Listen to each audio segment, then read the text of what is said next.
Hello दोस्तों, welcome to my channel PR Knowledge Centre.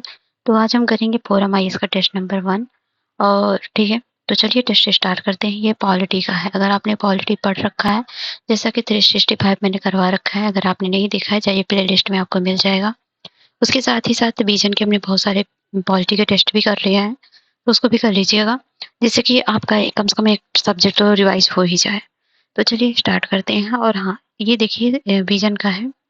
तो ये जो टेस्ट है इसको आप एक काम करिए, 50 क्वेश्चन है, तो 1 से लेके 50 तक आप क्या करिए नंबरिंग कर लीजिए या फिर ओएमआर में अपने फिलअप करिए और देखिए आपके कितने आंसर सही होते हैं। तो लेट्स स्टार्ट। फर्स्ट क्वेश्चन है, भारत के संविधान निर्माताओं की मत निम्नलिखित में से किसमें प्रतिबिंबित होता है? उद्देशिका में, मूल अधिकार में या डीपीएसपी में या मूल कर्तव्य में? ये पूछ रहा है मत निर्माताओं की मत किससे प्रतिबिंबित, संविधान निर्माताओं की मत। तो वो सबसे मेन क्या है आपका है उद्देशिका। तो उद्देशिका में ये है, भारत के संविधान के निर्माताओं को जो है प्रस्तावना में ही उनकी मत की झलक मिलती है। ये आपने पढ़ा भी होगा। संविधान की प्रस्तावना में मौलिक मूल्य और दर्शन समाहित होते हैं जिन पर संविधान आधारित होता है। ठीक है, तो ये पहला है, सही है। नेक्स्ट क्वेश्चन है, ध्यान से पढ़िए। निम्नलिखित में से कौन सा सरकार के संसदीय स्वरूप का सबसे महत्वपूर्ण लाभ बताता है? यह कार्यपालिका और विधायिका के बीच शक्तियों का पृथक्करण सुनिश्चित करता है, या इसमें प्रावधान है कि सत्ता संवैधानिक रूप से राष्ट्रीय सरकार और क्षेत्रीय सरकारों के बीच विभाजित है। यह एक उत्तरदायी सरकार की स्थापना करता है जिसमें कार्यपालिका अपने कार्यों के लिए विधायिका के प्रति उत्तरदायी होती है। और दूसरा है, यह एक स्थिर सरकार प्रदान करती है जिसमें जो है दीर्घकालीन नीतियों का निर्माण और कार्यान्वयन होता है। तो आपने जो पढ़ा होगा इसका आंसर पहले आप बताइए, फिर मैं बताती हूँ। देखिए पहला तो गलत है, कार्यपालिका विधायिका की शक्तियों का पृथक्करण करता है, तो ये इसलिए नहीं है सरकार ने संसदीय महत्व का, तो ये गलत है। क्योंकि शक्ति के पृथक्करण का सिद्धांत ये सुनिश्चित करता है कि सरकार के विभिन्न अंगों के बीच शक्ति का बंटवारा कैसे हुआ है, जैसे न्यायपालिका, कार्यपालिका, विधायिका के बीच शक्तियों का पृथक्करण सुनिश्चित करता है। तो ये तो होगा नहीं, और दूसरा भी नहीं होगा। ये आपका हो जाएगा सी आंसर। ये उत्तरदायी सरकार की स्थापना करती है जिसमें कार्यपालिका अपने कार्यों के लिए विधायिका के प्रति उत्तरदायी होती है। ये है, इसमें बताइए कितने युग में सुमेलित है? के एम मुंशी क्या संविधान की प्रारूप समिति के सदस्य थे? बी एन राव संविधान सभा के संवैधानिक सलाहकार थे? अल्लादी कृष्ण स्वामी अय्यर हैं, तो किससे रिलेटेड है? देखिए इसमें कौन कौन सा सुमेलित है, इस तरह की यूपीएससी क्वेश्चन पूछता है। देखिए के एम मुंशी संविधान की प्रारूप समिति के सदस्य थे, ये बात तो सही है। और इसके अध्यक्ष जो थे वो थे डॉक्टर बी आर अम्बेडकर। और समिति के अन्य सदस्य में गोपाल स्वामी अयंगर भी थे, अल्लादी कृष्ण स्वामी अयंगर थे, सैयद मोहम्मद सादुल्ला थे, एन माधव राव थे। तो ये सब तो थे, ये सही है। और ये तो पता ही होगा, बी एन राव संविधान सभा के संवैधानिक सलाहकार थे। लेकिन अल्लादी कृष्ण स्वामी अय्यर जो थे, ये बोल रहा संचालन, देखिए संचालन समिति के कौन थे? राजेंद्र प्रसाद, याद है? तो ये हो जाएगा गलत। तो दो सुमेलित हैं, इसलिए ऑप्शन हो जाएगा आंसर बी। चौथा है, भारत के संविधान के संदर्भ में निम्नलिखित कथन प्रावधानों पर विचार कीजिए। केंद्र द्वारा राज्यों के नाम और सीमाओं में एक तरफा परिवर्तन करना, ये संविधान के संदर्भ में प्रावधान। ठीक है। राज्यसभा में राज्यों का असमान प्रतिनिधित्व, राज्यों की तुलना में केंद्र शासित प्रदेशों के लिए अलग संघीय व्यवस्था। क्या पूछ रहा है? उपरित में से कितने असममित संघवाद के उदाहरण हैं? 1, 2, 3 या कोई नहीं? कौन कौन से हैं? चौथा देखिए तीनों ही है, केंद्र द्वारा राज्यों के नाम और सीमाओं में एक तरफा परिवर्तन करना, और राज्यसभा में राज्यों का समान प्रतिनिधित्व, और राज्यों की तुलना में केंद्र शासित प्रदेशों के लिए अलग संघीय व्यवस्था। असममित संघवाद का पहले जान लीजिए अर्थ क्या होता है। इसका अर्थ होता है जो संघ में बनने वाली इकाइयों के बीच राजनीतिक, प्रशासनिक और वित्तीय व्यवस्था के क्षेत्रों में असमान शक्तियों और संबंधों में आधारित हो। संघ में व्यवस्थाओं में विषमता को ऊर्ध्वाधर और क्षैतिज दोनों अर्थों में देखा जा सकता है। तो बाकी तीनों बातें सही हैं। नेक्स्ट क्वेश्चन है 5वां, संविधान दिवस के संबंध में विभिन्न कथनों पर विचार कीजिए। नागरिकों के बीच संवैधानिक मूल्यों को बढ़ावा देने के लिए 26 नवंबर को संविधान दिवस मनाया जाता है, बिल्कुल सत्य है। और कथन दूसरा है, 26 नवंबर 1949 को भारत की संविधान सभा ने भारत के संविधान का प्रारूप तैयार करने के लिए डॉक्टर बी आर अम्बेडकर की अध्यक्षता में एक प्रारूप समिति का गठन किया। ऑप्शंस क्या है? 1, 2 दोनों सही है। एक कथन 2 का सही स्पष्टीकरण है। ये कथन दूसरा होगा। और ये कथन 1 और 2 दोनों सही है। कथन 2 कथन 1 की व्याख्या करता है। कथन 1 सही है, कथन 2 गलत है। तो देखिए इसमें जो है ये तो बात 26 नवंबर 1949 संविधान सभा ने भारत के संविधान का प्रारूप तैयार करने के लिए, प्रारूप थोड़ी तैयार किया गया था, इस टाइम में तो संविधान बन के तैयार हो गया था। तो ये तो गलत हो जाएगा ना।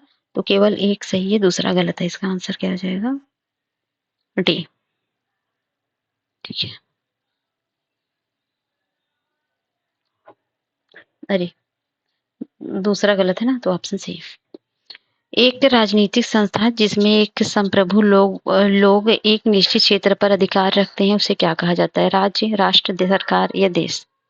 क्या कहा जाता है उसको? उसको कहा जाता है राज्य। ऑप्शन ए सही है। राज्य व्यवस्था के संदर्भ में हानि सिद्धांत शब्द सबसे अधिक किससे संबंधित है? राज्य और समाज के प्रति नागरिक कर्तव्य से, व्यक्तियों और अधिकारों की तुलना में सार्वजनिक कल्याण को पूर्ण प्राथमिकता देने से? कौन सा सही है? ये हो जाएगा आपका व्यक्तियों की स्वतंत्रता पर प्रतिबंध। Option C.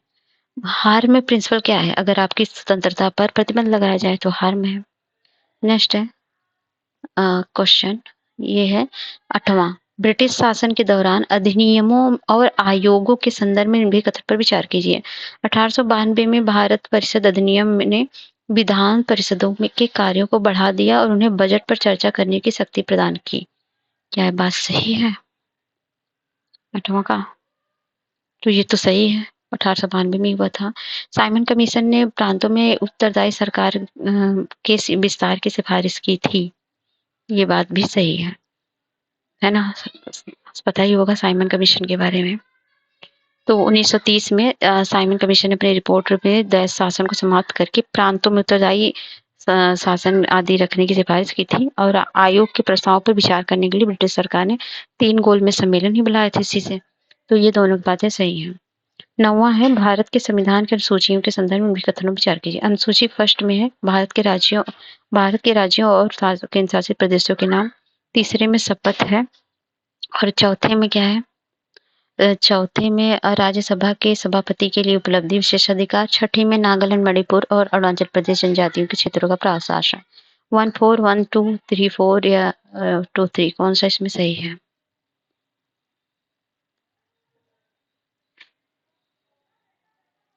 पहला तो सही है। पहली अनुसूची में जो है केंद्र और यूटीज के नामों प्रदेशों के नाम है। तीसरी अनुसूची में जो है संसद और राज्य विधानमंडल निर्वाचन हेतु उम्मीदवार द्वारा दी जाने वाली शपथ के बारे में, ये भी सही है। चौथी में राज्यसभा के सभापति के लिए उपलब्धियां विशेषाधिकार है, तो तीसरा गलत है। ये है चौथी अनुसूची में संसद के ऊपरी सदन राज्यसभा में राज्यों और केंद्रशासित प्रदेशों को सीटों के आवंटन की रूपरेखा प्रस्तुत करती है, तो ये तो गलत हो जाएगा। और छठी में क्या है? छठी अनुसूची में जो है तहत प्रावधान जिलों और क्षेत्रों के माध्यम असम, मेघालय, त्रिपुरा और मिजोरम के लिए जनजातीय क्षेत्रों के प्रशासन का प्रावधान है। ये भी गलत है। तो option 1 and 2 is right only. 10वां है किसी देश के संविधान के संदर्भ में कथन विचार करें। ये सुनिश्चित करना कि केवल अच्छे नैतिक मूल्य वाले लोग ही देश पर शासन करें। सरकार की शक्तियों को सीमित करता है। या फिर तीसरा है यह राज्य के विभिन्न अंगों के बीच शक्तियों के पृथक्करण का प्रावधान करता है। समाज के जो है सदस्यों के बीच न्यूनतम समन्वय और बुनियादी नियमों का समुच्चय प्रदान करता है। कौन सा ऑप्शन सही है? 1 3 4 1 2 4 या 2 3 4 या 2 3? तो देख लेते हैं। ये तो यह सुनिश्चित करना कि केवल अच्छे मूल्य वाले लोग ही देश पर शासन करें, क्या ये काफी है? संविधान केवल यह निर्धारित करता है कि सरकार कैसी बनाई जानी चाहिए और नागरिकों को कैसे शासित किया जाना चाहिए। उन्हें कौन शासित करता है, नागरिक और समाज की जिम्मेदारी है। तो ये तो गलत हो गया। और दूसरा होगा सही, सरकार की शक्तियों को सीमित करता है, बिल्कुल सही बात है। और ये राज्यों के विभिन्न अंगों के बीच शक्तियों के पृथक्करण का प्रावधान करता है, ये भी सही है। और समाज के सदस्यों के बीच न्यूनतम समन्वय के लिए बुनियादी नियमों का समुच्चय करता है, ये भी सही है। तो ऑप्शन हो जाएगा 2 3 4 डी। नागरिकता का मतलब क्या है? नागरिकों के पूर्ण नागरिक और राजनीतिक अधिकार, लोकसभा और प्रत्येक राज्य की विधानसभा के लिए निर्वाचन हेतु मताधिकार, संसद सदस्य या विधानसभा सदस्य बनने के अधिकार। तो ये सभी की सभी बातें बिल्कुल सही हैं। और नागरिकता किसमें है? आर्टिकल 5 से लेके 11 तक है, ये तो पता होगा। निम्नलिखित में से कौन सा जो है उद्देश्य भारतीय संविधान की प्रस्तावना में सन्निहित है? आस्था और उपासना की स्वतंत्रता, परिस्थिति और अवसर की समानता, राजनीतिक और आर्थिक स्वतंत्रता, व्यक्ति की गरिमा सुनिश्चित करने वाले बंधुत्व। 1 2 3 1 4 1 2 4 या 1 2 3 4 सभी। पहला देखते हैं, आस्था उपासना की स्वतंत्रता है, बिल्कुल है। परिस्थिति और अवसर की समानता है, ये भी है। क्या प्रस्तावना आप लोगों में से किसी को याद है? अगर याद है तो कमेंट बॉक्स में बताइए। राजनीतिक और आर्थिक स्वतंत्रता नहीं, राजनीतिक और आर्थिक स्वतंत्रता की बात नहीं की गई है, तो गलत है। व्यक्ति की गरिमा सुनिश्चित करने वाला बंधुत्व, ये सही है। तो 1 2 4 ऑप्शन सी। तो ठीक है,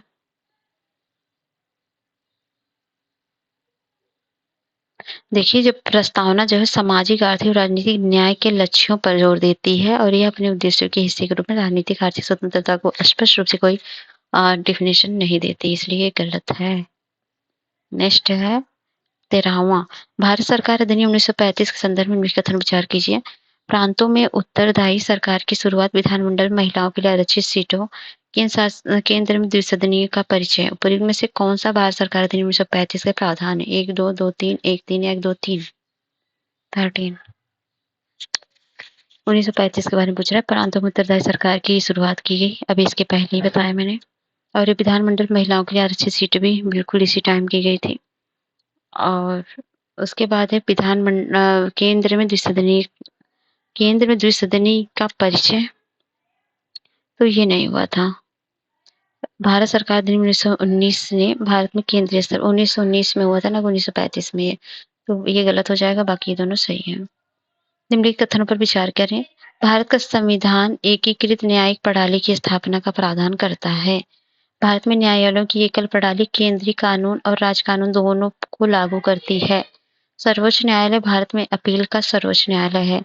ये ऑप्शन पढ़िए सही से। 2 और 3 दोनों सही हैं और वो कथन 1 की व्याख्या करते हैं। और कथन 2, कथन 3 दोनों सही है, लेकिन उनमें से केवल एक ही कथन 1 की व्याख्या करता है। कथन 2, कथन 3 केवल एक ही सही है और वो कथन 1 का स्पष्टीकरण करता है। डी है, ना तो कथन 2 सही है ना 3 सही है। बताइए कौन सा इसमें सही है? 14 का। इसमें देखिए ये दोनों कथन दूसरा तीसरा ये दोनों सही हैं और ये पहले वाले की व्याख्या भी कर रहे हैं दोनों, तो ऑप्शन ए हो जाएगा। नेक्स्ट है 26 नवंबर 1949 को भारत के संविधान का निम्नलिखित में से कौन सा प्रावधान लागू हुआ? नागरिकता, चुनाव, अंतरिम सरकार, मूल अधिकार। ये शायद थोड़ा सा आपको समझ ना आए, लेकिन बता दूंगी तो समझ में आ जाएगा। देखिए ये जो नागरिकता, चुनाव और अंतरिम संसद, इन तीनों की बात हो गई थी, हुई थी पहले ही 26 नवंबर 1950 को ही। मतलब 26 इन लोग के मतलब ये जो पहले ही ऐड थे ना, ये 26 नवंबर 1949 को भारतीय संविधान में कौन सा प्रावधान लागू हुआ, तो तीनों पहले मतलब इसी टाइम लागू हुए थे 26 नवंबर 1949 को। बाकी जो मूल अधिकार है आपका, ये 26 नवंबर 1950 से लागू हुआ था। ठीक है, 26 जनवरी जो अभी बीता गणतंत्र दिवस 26 जनवरी 1950 से लागू हुआ था मूल अधिकार। बाकी तीनों 1949 में लागू हुए थे, तो ऑप्शन हो जाएगा आपका बी। नेक्स्ट है भारत की संविधान सभा के संबंध में निम्नलिखित कथनों पर विचार करें। इसका गठन माउंटबेटन योजना के प्रावधानों के आधार पर किया गया था। क्या माउंटबेटन था? और दूसरा है संविधान सभा के लिए प्रांतीय विधानसभाओं के प्रतिनिधियों का चुनाव उनके सदस्यों द्वारा अप्रत्यक्ष रूप से किया जाता था। संविधान सभा में 6 सीटें ब्रिटिश भारतीय प्रांतों को उनकी जनसंख्या के आधार पर आवंटित की गई थी। संविधान सभा में देशी रियासतों के प्रतिनिधियों को देशी रियासतों के शासकों द्वारा नामित किया गया था। कौन सा सही है? चलिए पहले देखते हैं। पहला तो गलत है क्योंकि कैबिनेट मिशन से आया था, ना कि 1946 के माउंटबेटन योजना के तहत आया था, तो गलत हो गया। चलिए ऑप्शन में से अगर मैं पहला वाला हटा दूं तो भी तो आंसर आपको बी मिल जाएगा, फिर भी एक बार देख लीजिए। दूसरा क्या है, संविधान सभा के लिए प्रांतीय विधानसभाओं के प्रतिनिधियों का चुनाव उनके सदस्यों द्वारा अप्रत्यक्ष रूप से किया गया था। संविधान सभा में सीटें ब्रिटिश भारतीय प्रांतों को उनकी जनसंख्या के आधार पर आवंटित की गई थी, ये भी सही है।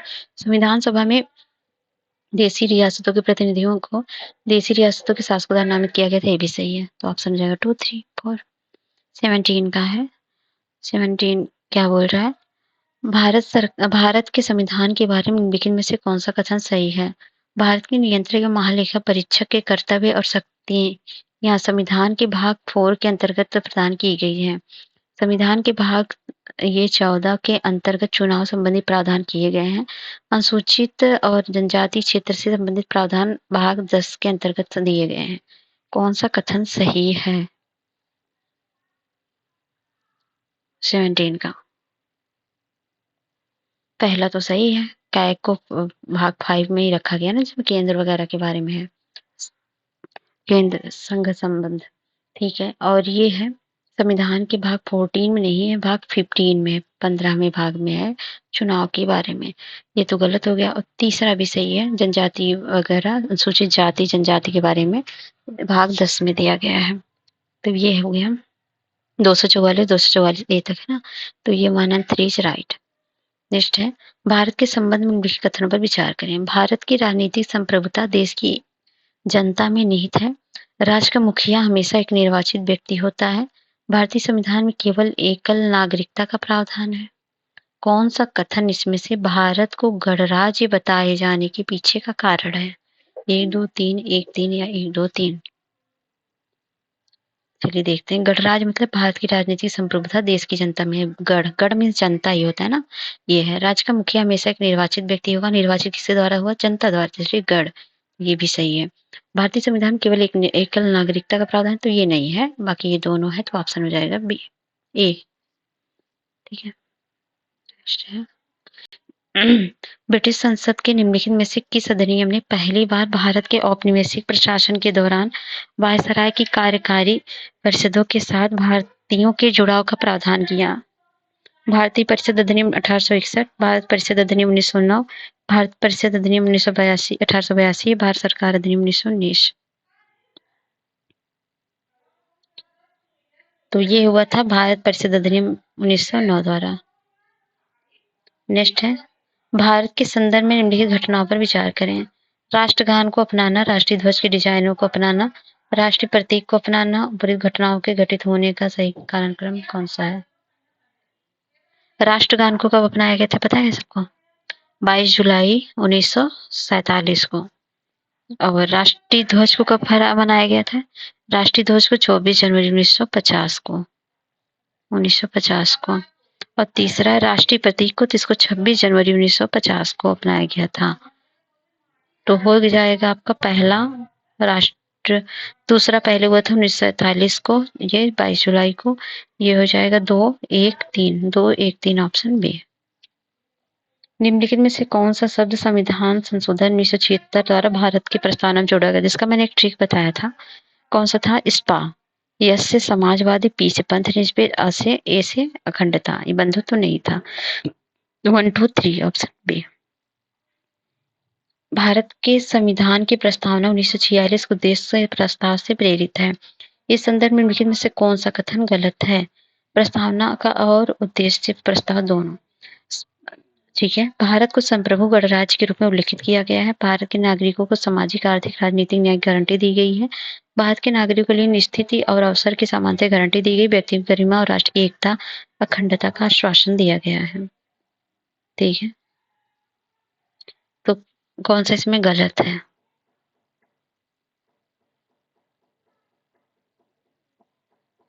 तो गलत है। व्यक्तियों की गरिमा और राष्ट्र की एकता, अखंडता का आश्वासन, ये गलत है। व्यक्ति की गरिमा और राष्ट्र की एकता, अखंडता की अवधारणा का उद्देश्य प्रस्ताव में स्पष्ट रूप से उल्लेख नहीं किया गया। हालांकि प्रस्तावना में केंद्र और प्रस्तावना में केंद्र व्यक्तिगत अधिकारों स्वतंत्रता के प्रति प्रतिबद्धता को दर्शाता है। तो ये हो जाएगा गलत। नेक्स्ट है, निम्नलिखित कथन पर विचार कीजिए। भारत एक संप्रभु राज्य है। कोई भी बाहरी शक्ति भारत सरकार को निर्देशित नहीं कर सकती। भारत के लोगों को आंतरिक और बाह्य मामलों पर निर्णय लेने का सर्वोच्च अधिकार है। कथन 2, कथन 3 दोनों सही, कथन 1 का स्पष्टीकरण करते हैं। कथन 2 और 3 दोनों सही हैं, कथन 1 का स्पष्टीकरण करते हैं। कथन 2, 3 दोनों केवल एक ही सही है जो कथन 1 का स्पष्टीकरण करता है। कथन 2 और 3 सही है। मतलब ना तो कथन 2 सही ना तो 3 23 का। तो देखते हैं, भारत एक संप्रभु राज्य है, बिल्कुल है। कोई भी बाहरी शक्ति भारत सरकार को निर्देशित नहीं कर सकती, सही बात है। भारत के लोगों को आंतरिक बाह्य मामलों के निर्णय का सर्वोच्च अधिकार, ये बात भी सही है। तो दोनों मिलके कथन, दोनों ही कथन 1 की व्याख्या करते हैं, तो ऑप्शन हो जाएगा ए। तो कथन 3 दोनों सही है और कथन 1 की स्पष्टीकरण करते हैं भी है। ऐतिहासिक केशवानंद भारतीय मामले के फैसले के अनुसार संविधान में संशोधन की संसद की शक्ति आधारभूत मूल ढांचे के सिद्धांत द्वारा प्रतिबंधित थी। विदेश यात्रा के अधिकार को भारतीय संविधान के अनुच्छेद 21 के तहत मौलिक अधिकार के रूप में मान्यता दी गई है। भारत के संविधान में निहित मौलिक अधिकारों में संसद द्वारा संशोधन नहीं किया जा सकता। न्यायिक समीक्षा के तत्व को आधारभूत संरचना सिद्धांत के दायरे में शामिल किया गया है। कौन सा कथन सही है? 1 4 2 3 4 1 3 4 1 2 3 4 24।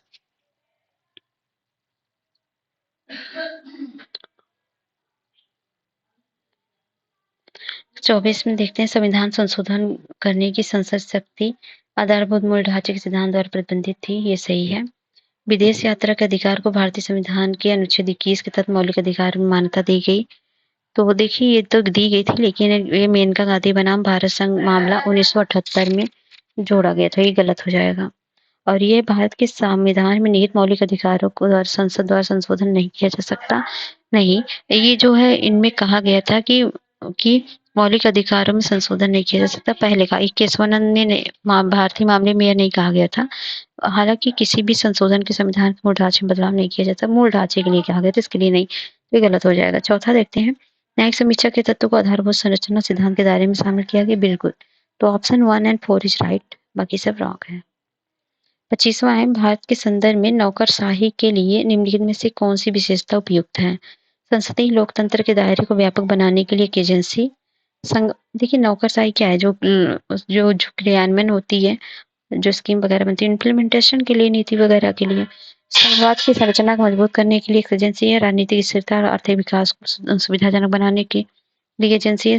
सार्वजनिक नीति के कार्यान्वयन के लिए एक एजेंसी है। तो यही है ऑप्शन डी, सिंपल सी बात है, कॉमन सेंस से सही किया जा सकता है। नेक्स्ट है 26, भारतीय राजनीति के संदर्भ में प्रिंसिपल्ड डिस्टेंस की अवधारणा किस संबंधित? शक्तियों के पृथक्करण से, राज्य की धर्मनिरपेक्ष प्रकृति से, मौलिक अधिकारों पर प्रतिबंध से, राज्य का संघीय ढांचा से। आंसर आप लोग पहले बताया करिए, तब देखा करिए। तो इसका आंसर हो जाएगा राज्य की धर्मनिरपेक्षता से। प्रिंसिपल डिस्टेंस भारतीय राज्य की धर्मनिरपेक्षता प्रकृति संबंधित एक अवधारणा है, विशेष रूप से राज्य और धर्म के बीच संबंधों के संदर्भ में है। भारत में भाषाई राज्यों के गठन के संबंध में निम्नलिखित कथनों पर विचार करें। राज्य पुनर्गठन अधिनियम 1956 में भाषाई आधार पर राज्यों के गठन का प्रावधान किया गया। फजल अली आयोग ने राज्यों के पुनर्गठन के आधार के रूप में भाषा को व्यापक रूप से स्वीकार किया। तीसरा है, भाषाई आधार पर आंध्र राज्य के गठन से अन्य क्षेत्रों में भी भाषाई आधार पर राज्यों के निर्माण की मांग तेजी हो गई। कथन 2 3 दोनों सही है, कथन 1 की व्याख्या करते हैं। कथन 2 और 3 दोनों सही है, उनमें से कथन 1 की व्याख्या करता है। 2 3 में से केवल एक सही है जो कथन 1 की व्याख्या करता है। ना तो कथन 2 सही है ना 3 सही है। कौन सा इसमें सही है? 27। देखिए, राज्यों के पुनर्गठन अधिनियम 1956 में भाषाई आधार पर गठन का प्रावधान किया गया था, तो ये बात तो सही है। भाषाई आधार पर राज्यों के प्रावधान किया था। इस अधिनियम ने भारत के राज्यों के साथ ही प्रदेश की सीमाओं को पुनर्गठित किया। भाषाई प्रशासनिक दक्षता को समायोजित करने के लिए राजनीतिक मानचित्र को महत्वपूर्ण रूप से बदल दिया, तो ये सही है। और फजल अली आयोग ने राज्यों के पुनर्गठन के आधार के रूप में भाषा को व्यापक रूप से स्वीकार किया। फजल अली ने, ये बात भी सही है। और भाषाई आधार पर आंध्र राज्य के गठन को अन्य क्षेत्रों में भाषाई आधार पर राज्यों के निर्माण की मांग तेजी हो गई, ये भी सही है। तो इसलिए ही बात है सब। तो ऑप्शन हो जाएगा 2 3 दोनों सही है जो कथन 1 की व्याख्या करते हैं। संक्षेप में कानून के शासन का अर्थ क्या है? सभी कानून देश के सभी नागरिकों पर समान रूप से लागू होते हैं और कोई भी कानून उनसे ऊपर नहीं है। नैतिक मूल्यों को केंद्र में रखकर कानून बनाए जाने चाहिए। कानून में बिना किसी भेदभाव के सभी को अवसर की समानता दी जानी चाहिए। कानून का पालन अवश्य किया जाना चाहिए, भले ही वो समाज के मूल चरित्र के विरुद्ध हो। क्या ऐसा ही है? तो 28 का ए होगा, सभी कानून देश के सभी नागरिकों पर समान रूप से लागू होते हैं। कोई भी कानून ऊपर नहीं है इसके। निम्नलिखित कथनों पर विचार करना है। 26 जनवरी 1950 को भारत एक संप्रभु देश बन गया जब भारतीय संविधान लागू हुआ। 1946 में जवाहरलाल नेहरू के नेतृत्व में गठित एक अंतरिम सरकार ने भारत की स्वतंत्रता से पहले एक संप्रभु निकाय के रूप में कार्य किया। और ऑप्शन है कथन 1 कथन 2 सही है, 2 1 की व्याख्या करता है, कथन 1 2 दोनों सही है, व्याख्या नहीं करता। कथन 1 सही है, कथन 2 गलत है, कथन गलत है, कारण सही है। देखते हैं। 26 जनवरी 1950 को भारत एक संप्रभु देश बन गया जो भारतीय संविधान लागू हुआ, बिल्कुल सही है। 1946 में जवाहरलाल नेहरू के नेतृत्व में गठित एक अंतरिम सरकार ने भारत की स्वतंत्रता पहले एक भारत संप्रभु निकाय का रूप में कार्य किया। तो तब कहा गया था संप्रभु? 1946 में जवाहरलाल नेहरू के नेतृत्व में एक अंतरिम सरकार की स्थापना हुई थी, लेकिन बाद में भारत एक संक्रमणकारी निकाय के रूप में बनाई गई थी। हालांकि अंतरिम सरकार के पास प्रशासनिक अधिकार की महत्वपूर्ण डिग्री थी, लेकिन वायसराय लंदन में ब्रिटिश सरकार के निर्देशों के तहत संचालित होती थी ना, तो संप्रभु तो था नहीं। ये हो जाएगा गलत। तीसरी कथन गलत है, कारण से कथन सही है, कारण गलत है। ऑप्शन क्या हो जाएगा? कथन सही है, कारण गलत है। बी सी है। निम्नलिखित में से कौन सिद्धांत संवैधानिकता के सार को कायम रखता है? कानून का शासन, उत्तरदायी सरकार, स्वतंत्र न्यायपालिका। तो ये करता है तीनों। नेक्स्ट है, निम्नलिखित में से कौन सा कारक उदार लोकतंत्र में स्वतंत्रता की सर्वोत्तम सुरक्षा करता है? प्रतिनिधित्व, न्यायपालिका, शक्तियों का विकेंद्रीकरण, निर्वाचन सरकार या शक्तियों का पृथक्करण। यह है शक्तियों का पृथक्करण। निम्नलिखित भारतीय महिला नेताओं पर विचार करें। सरोजिनी नायडू, दुर्गाबाई देशमुख, सुचेता कृपलानी, विजया लक्ष्मी पंडित। ऊपरी से कितने लोग 1946 में गठित भारतीय संविधान सभा के सदस्य थे? तो सभी लोग थे 1946 में। नेक्स्ट है 33वां, भारत के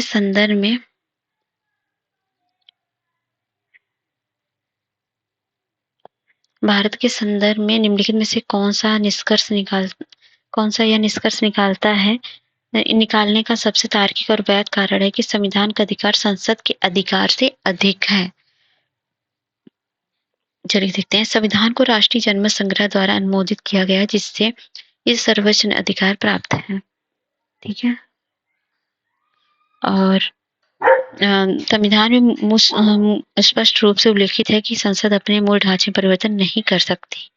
संविधान निर्दिष्ट करता है कि संसद का गठन कैसे किया जाए और इसकी शक्तियां और सीमाओं को परिभाषित करता है। संविधान को संविधान सभा द्वारा अधिनियमित किया गया था, जो संसद के अस्तित्व में आने से पहले लोगों की इच्छा का प्रतिनिधित्व करती है। देखिए, क्या पूछ रहा है? संविधान का अधिकार संसद के अधिकार से अधिक है, तो तीसरा ही होगा ना। संविधान निर्दिष्ट करता है कि संसद का गठन कैसे किया जाए तथा इसकी शक्तियां और सीमाओं को परिभाषित करता है। तो ऑप्शन हो जाएगा सी। 34 है, भारत की प्रस्तावना के संशोधन के संबंध में निम्नलिखित कथनों पर विचार करें। प्रस्तावना में संशोधन संसद के दोनों सदनों में उपस्थित मतदान करने वाले तत्कालीन सदस्यों के बहुमत द्वारा किया जा सकता है। प्रस्तावना में केवल एक बार 42वां संविधान संशोधन अधिनियम के माध्यम से संशोधन किया गया है। कौन सा कथन सही है? 1 2 दोनों, ना तो 1 ना तो 2। प्रस्तावना में संशोधन संसद के दोनों सदनों में उपस्थित मतदान करने वाले तत्कालीन सदस्यों के बहुमत द्वारा किया जा सकता है? बिल्कुल नहीं। प्रस्तावना में संशोधन के लिए संसद के विशेष बहुमत मतलब सदन कुल सदस्यता का बहुमत तथा सदन में उपस्थित और मतदान करने वाले सदस्यों की 2/3 बहुमत की आवश्यकता होती है। तो गलत हो गया। और उस प्रस्तावना में केवल एक बार संशोधन 42 संविधान संशोधन अधिनियम द्वारा किया गया था। ये सही है। तो ऑप्शन केवल बी हो जाएगा। निम्नलिखित में से कौन सी स्वतंत्रता अधिनियम 1947 की विशेषता नहीं है? भारत डोमिनियन को सिंध, बलूचिस्तान, पश्चिमी पंजाब, पूर्वी बंगाल, उत्तर-पश्चिमी सीमांत प्रांतों को छोड़कर भारत का शेष क्षेत्र मिला। इस अधिनियम का उद्देश्य ब्रिटिश संसद की विधायी इच्छा से एक संविधान तैयार करना था। अधिनियम में 2 स्वतंत्र डोमिनियन स्थापित करने का प्रस्ताव किया गया। प्रत्येक डोमिनियन की संविधान सभा को किसी भी संविधान को बनाने और अपनाने की सीमित शक्ति होगी। तो इसका आंसर बी हो जाएगा। इस अधिनियम का उद्देश्य ब्रिटिश संसद की विधायी इच्छा से एक संविधान तैयार करना था। 36 है, निम्नलिखित में से विचार करें। धर्मनिरपेक्षता, स्वतंत्र एवं निष्पक्ष चुनाव या डीपीएसपी पर सभी मौलिक अधिकारों की सर्वोच्चता, भारत की एकता और अखंडता। कि ऊपर में से कौन भारतीय संविधान की मूल संरचना का हिस्सा है? इसमें पूछ रहा है 1 2 3, 1 2 4, 1 2 3 4 या 1 4।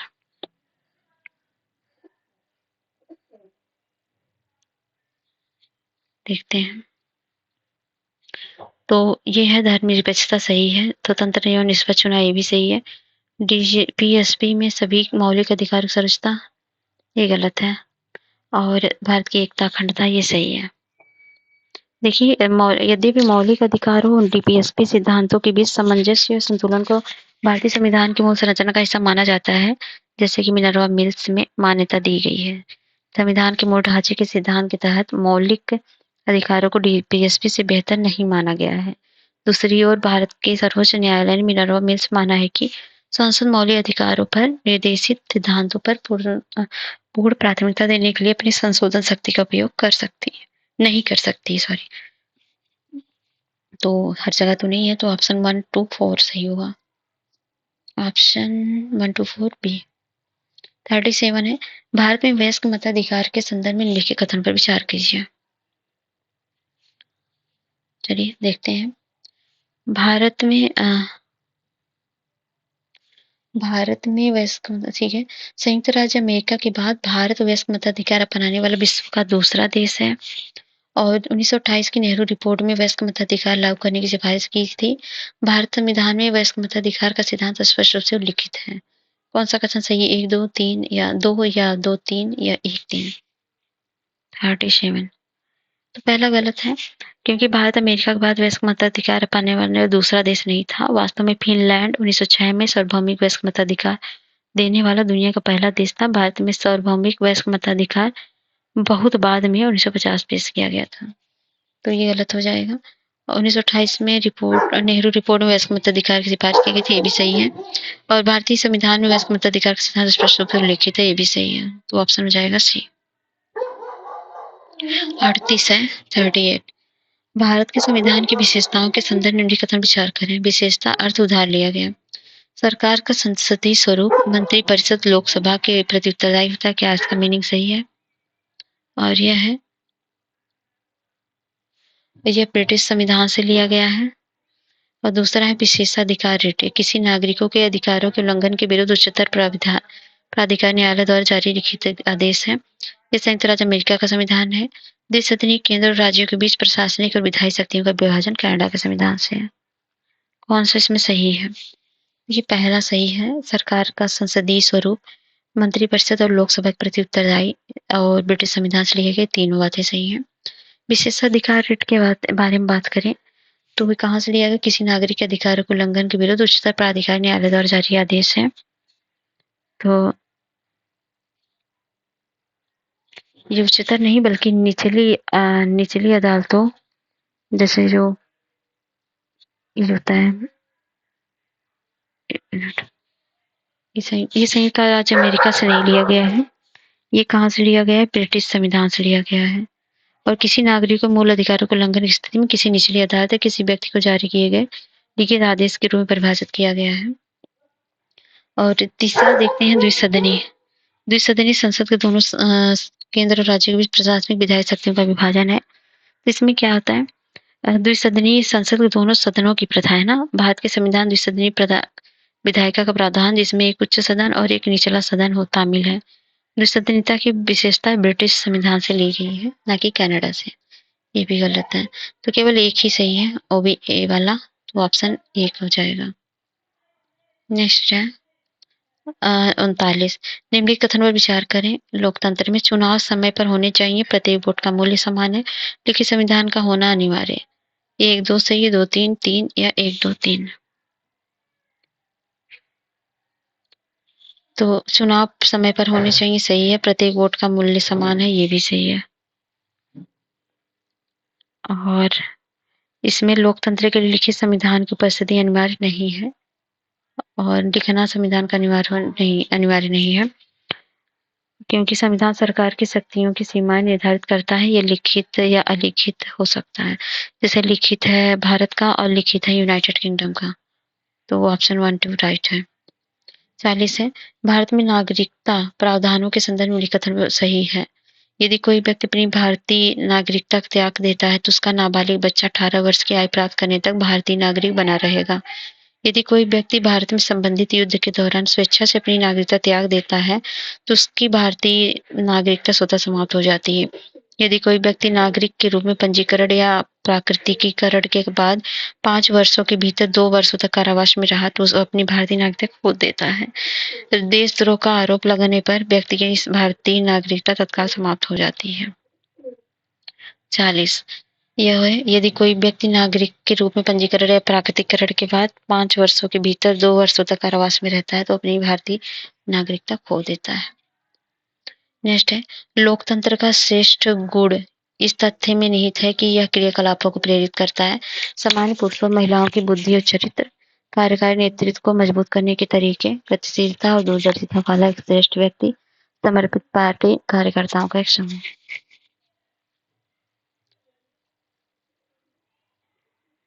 तो देखते हैं। तो ये सही हो जाएगा आपका, सामान्य पुरुष और महिलाओं की बुद्धि और चरित्र। तो लोकतंत्र का श्रेष्ठ गुण तो यही है ना। 1973 में रेगुलेटिंग एक्ट के संदर्भ में उनके कथन पर विचार कीजिए। यह भारत में केंद्रीय प्रशासन की नींव रखने वाला ब्रिटिश संसद का पहला अधिनियम था। इसने बंगाल के गवर्नर जनरल को आधिकारिक हैसियत में किए गए कार्यों के लिए सर्वोच्च न्यायालय के अधिकार क्षेत्र छूट दे दी। इसने ईस्ट इंडिया कंपनी के कर्मचारियों को भारत में निजी व्यापार से प्रतिबंधित कर दिया। इसमें से कौन सा कथन सही है? 3, 2 या 1, 3 या 2, 3? 42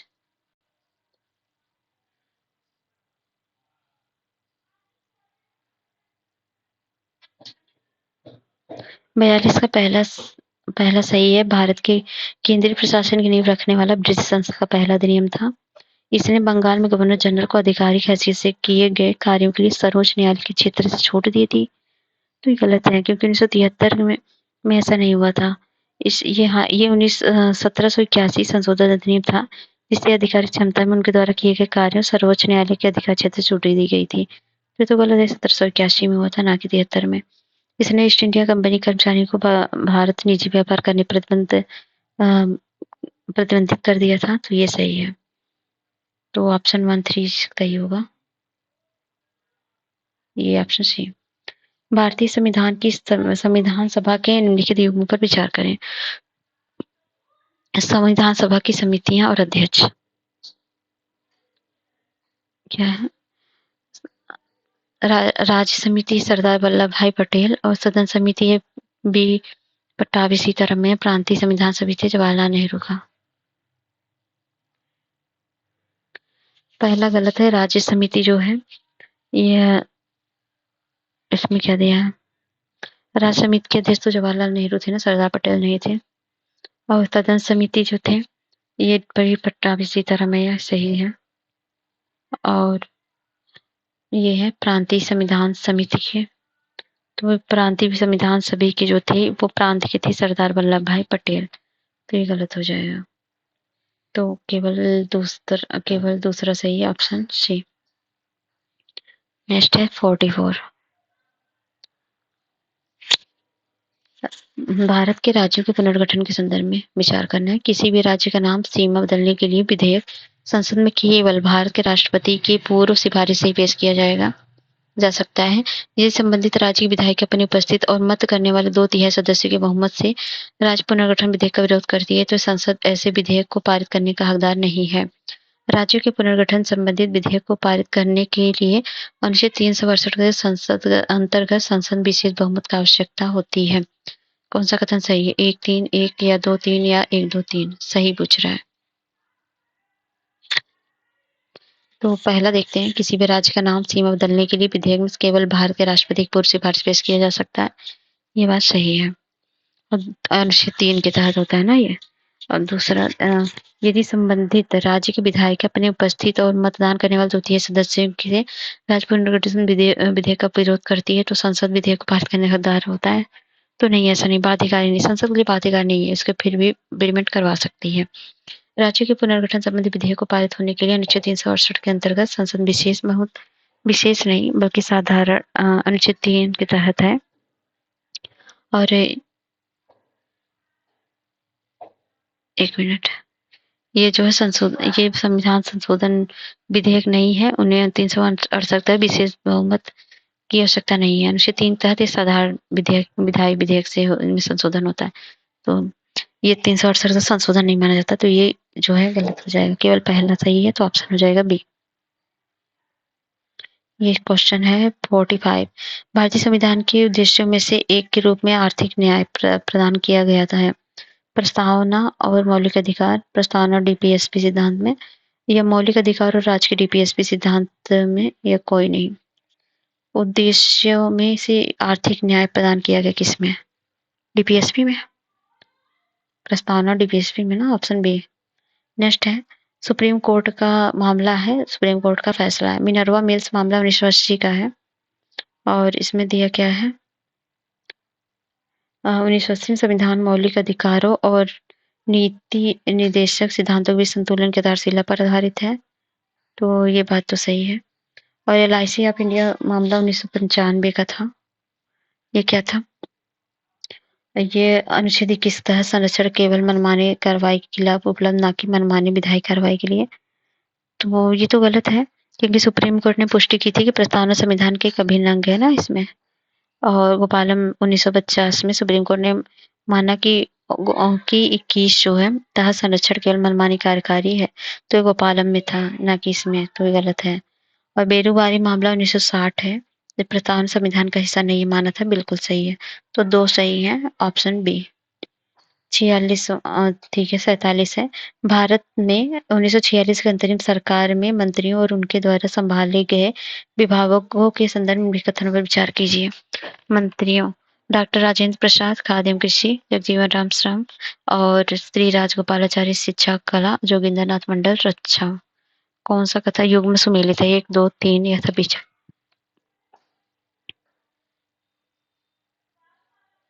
तो इसमें पहला तो सही है, डॉक्टर राजेंद्र प्रसाद खाद्य एवं कृषि थे। जगजीवन जो थे दूसरा मंत्रालय से, सी राजगोपालाचारी ये थे शिक्षा और कला से, और जोगिंदर जो थे नाथ ये रक्षा नहीं बल्कि कानून विभाग से थे, तो ये गलत हो जाएगा। ऑप्शन 3 सही है, सी। निम्नलिखित में से कौन सा प्रावधान भारतीय धर्मनिरपेक्षता की विशेषताओं को दर्शाता है? राज्य और धर्म परस्पर अनन्य है, और ये है संविधान व्यक्तियों और समुदाय दोनों को धार्मिक स्वतंत्रता प्रदान करता है। संविधान अल्पसंख्यक शैक्षणिक संस्थाओं के लिए द्वारा वित्त पोषण की अनुमति देता है। राज्य धर्म के आधार पर सार्वजनिक रोजगार में आरक्षण प्रदान कर सकता है। कितने कथन सही है? 1, 2, 3, 2, 3 या 2, 3, 4 या 1, 4? 48 का। 48 का पहला तो गलत है, इसमें राज्य और धर्म परस्पर अनन्य है, तो गलत है। धर्म और राज्य के बीच संबंध सैद्धांतिक दूरी की विशेषता है। मतलब इसका अर्थ है कि राज्य आवश्यक होने पर धार्मिक प्रथा में शामिल हो सकता है और हस्तक्षेप भी कर सकता है। और दूसरा क्या गलत है? तो दूसरा सही है। भारत संविधान व्यक्तियों और समुदाय दोनों को धार्मिक स्वतंत्रता प्रदान करता है। और तीसरा, संविधान अल्पसंख्यक शैक्षिक संस्थाओं के लिए राज्य वित्त पोषण की अनुमति देता है, ये भी सही है। और चौथा अनुच्छेद 30 के तहत है ना ये। और चौथा गलत है, क्योंकि राज्य धर्म के आधार पर सार्वजनिक रोजगार में आरक्षण प्रदान करता है, तो गलत है। तो 1916 के अंतर्गत धर्म, मूल वंश, जाति, लिंग, वंश, जन्मस्थान के निवास के आधार पर सार्वजनिक रोजगार में आरक्षण पर रोक लगाता है ये। तो ये 2, 3 सही है, ऑप्शन बी। नेक्स्ट है 49 निम्नलिखित कथन पर विचार करें। भारत के सर्वोच्च न्यायालय की न्यायिक समीक्षा संयुक्त राज्य अमेरिका के सर्वोच्च न्यायालय की तुलना में कम है। ब्रिटेन की संसद की तुलना में भारतीय संसद के पास संविधान संशोधन संबंधी सीमित शक्तियां हैं। कौन सा कथन सही है? 1-2 या डी ना तो 1 ना तो 2। तो इसमें दोनों बातें बिल्कुल सही हैं। लास्ट क्वेश्चन है 50 अनिवासी भारतीय जो एनआरआई हैं और भारत के विदेशी नागरिक जो ओसीआई के बीच अंतर के संबंध में कथन में से कौन सा सही है? एनआरआई को भारत में किसी भी अवधि के लिए विदेशी क्षेत्रीय पंजीकरण कार्यालय से अनुमति लेने की आवश्यकता नहीं है, जबकि ओसीआई को भारत में 120 दिनों से अधिक रहने के लिए अनुमति लेनी होगी। एनआरआई संसद और राज्य विधानसभाओं के चुनाव मतदान कर सकते हैं, जबकि ओसीआई को कोई मतदान अधिकार नहीं है। एनआरआई किसी